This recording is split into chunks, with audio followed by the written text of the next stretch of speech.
ಸ್ನೇಹಿತರೆ ನಮಸ್ಕಾರ. ಮತ್ತೊಂದು ಹೊಸ ವಿಡಿಯೋಗೆ ಸ್ವಾಗತ. ಇಂದಿನ ಯುವ ಜನಾಂಗ ವಿದೇಶಿ ಸಂಸ್ಕೃತಿಗೆ ಮಾತ್ರವಲ್ಲ, ವಿದೇಶಿ ವಸ್ತುಗಳಿಗೆ ಮಾರು ಹೋದಷ್ಟು ಸ್ವದೇಶಿ ಸಂಸ್ಕೃತಿ ವಸ್ತುಗಳು ಅನ್ನೋದು ಹೇಳ ಹೆಸರಿಲ್ಲದಂತೆ ಆಗ್ತಾ ಇದೆ. ಹಾಗಾಗಿ ನಮ್ಮ ನಡುವಲ್ಲೇ ಹುಟ್ಟು ಬೆಳೆದ 35,000ಕ್ಕೂ ಹೆಚ್ಚು ಸ್ವದೇಶಿ ಸ್ಟಾರ್ಟ್ಅಪ್ ಕಂಪನಿಗಳು ನೆಲಕಪ್ಪಳಿಸಿವೆ. ಇದಕ್ಕೆ ಪೂರಕವಾಗಿರುವ ಒಂದು ಘಟನೆಯನ್ನ ನಿಮಗೆ ನಾವು ಈ ವಿಡಿಯೋದಲ್ಲಿ ತಿಳಿಸಿಕೊಡುತ್ತೇವೆ. ಕೊನೆವರೆಗೂ ವಿಡಿಯೋ ನೋಡಿ. ಇಷ್ಟವಾದಲ್ಲಿ ಲೈಕ್ ಮಾಡಿ, ಶೇರ್ ಮಾಡಿ ಹಾಗೂ ಸಬ್ಸ್ಕ್ರೈಬ್ ಮಾಡಿ.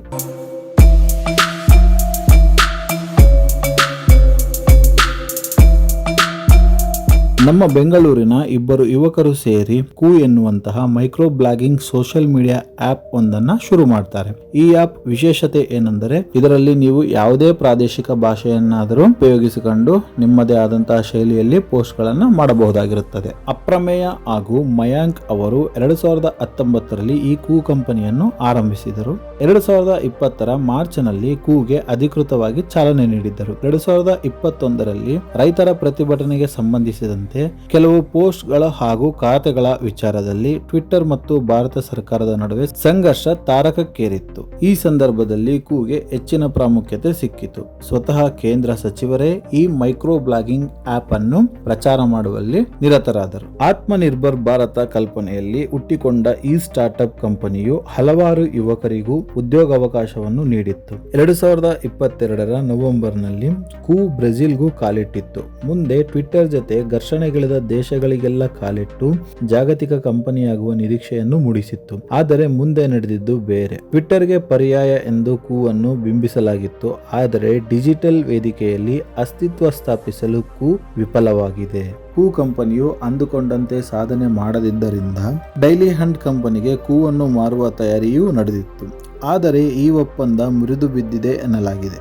ಒಟ್ಟಿನಲ್ಲಿ ಟ್ವಿಟ್ಟರ್ನ ನೀಲಿ ಹಕ್ಕಿಯ ಮುಂದೆ ಮಂಕಾದ ಹಳದಿ ಹಕ್ಕಿ ಇದೀಗ ಎಲಾನ್ ಮಸ್ಕರ ಎಕ್ಸ್ ಮುಂದೆ ಪೂರ್ಣ ಪ್ರಮಾಣದಲ್ಲಿ ಸ್ವರ ನಿಲ್ಲಿಸಿದೆ. ಬನ್ನಿ ಹಾಗಾದ್ರೆ ಈ ಕಂಪನಿಯ ಪತನಕ್ಕೆ ಕಾರಣಗಳೇನು ಅನ್ನೋದನ್ನ ಈ ವಿಡಿಯೋದಲ್ಲಿ ನೋಡೋಣ.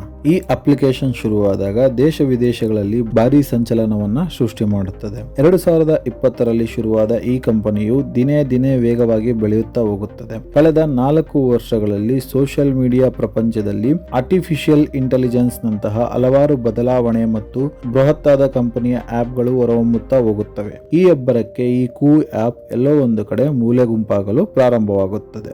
ಇನ್ನೊಂದು ಕಾರಣವೇನೆಂದರೆ ಯಾವುದೇ ಕಂಪನಿಯಾದರೂ ಅದೆಷ್ಟೇ ಶಕ್ತಿಶಾಲಿಯಾಗಿದ್ದರೂ ಅದೆಷ್ಟೇ ಪ್ರಚಲಿತದಲ್ಲಿದ್ದರೂ ಗ್ಲೋಬಲ್ ಮಟ್ಟದಲ್ಲಿ ಸ್ಪರ್ಧೆಗಿಳಿದಾಗ ಗ್ಲೋಬಲ್ ಮಾರ್ಕೆಟಿಂಗ್ ಸಹ ಅಷ್ಟೇ ಮುಖ್ಯವಾಗಿರುತ್ತದೆ. ಇದರಲ್ಲಿ ನಿಶಕ್ತವಾದ ಕು ಆಪ್ ಜನರ ಗಮನದಿಂದ ದೂರವಾಗುತ್ತದೆ. ಈ ಎಲ್ಲಾ ಸವಾಲುಗಳ ಎದುರು ನಿಂತು ಸ್ಪರ್ಧಿಸಲಾಗದೆ ಈ ಕಂಪನಿಯು ಪತನಕ್ಕೆ ಶರಣಾಗುತ್ತದೆ. ಹಾಗಾದರೆ ಈ ಕಂಪನಿಯ ಮಾಲೀಕರು ಈ ಕಂಪನಿಯನ್ನು ಉಳಿಸಿಕೊಳ್ಳಲು ಯಾವುದೇ ಪ್ರಯತ್ನ ಮಾಡಲಿಲ್ವಾ ಅಂತ ನಿಮಗೆ ಪ್ರಶ್ನೆ ಬರಬಹುದು. ಈ ಸಂಸ್ಥೆಯ ಸಂಸ್ಥಾಪಕರಾದ ಅಪ್ರಮೇಯ ರಾಧಾಕೃಷ್ಣ ಅವರು ಸತತ ಪ್ರಯತ್ನ ಮಾಡುತ್ತಲೇ ಬಂದಿದ್ದಾರೆ. ಬೇರೆ ಬೇರೆ ಕಂಪನಿಗಳ ಜೊತೆಗೆ ತಮ್ಮ ಕಂಪನಿಯನ್ನ ವಿಲೀನ ಮಾಡಲು ಮುಂದಾಗುತ್ತಾರೆ. ಇದರಿಂದಲೂ ಸಹ ಯಾವುದೇ ಉಪಯೋಗ ಆಗುವುದಿಲ್ಲ.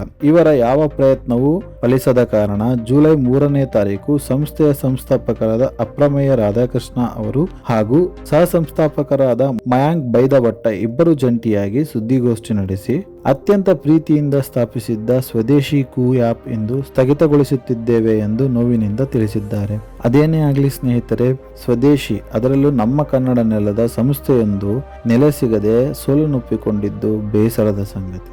ಈ ಒಂದು ಘಟನೆಯ ಬಗ್ಗೆ ನಮ್ಮ ಮಾಹಿತಿ ನಿಮಗೆ ಇಷ್ಟವಾಗಿದ್ದಲ್ಲಿ ಲೈಕ್ ಮಾಡಿ, ಶೇರ್ ಮಾಡಿ, ಸಬ್ಸ್ಕ್ರೈಬ್ ಮಾಡಿ. ಮತ್ತೆ ಸಿಗೋಣ. ನಮಸ್ಕಾರ.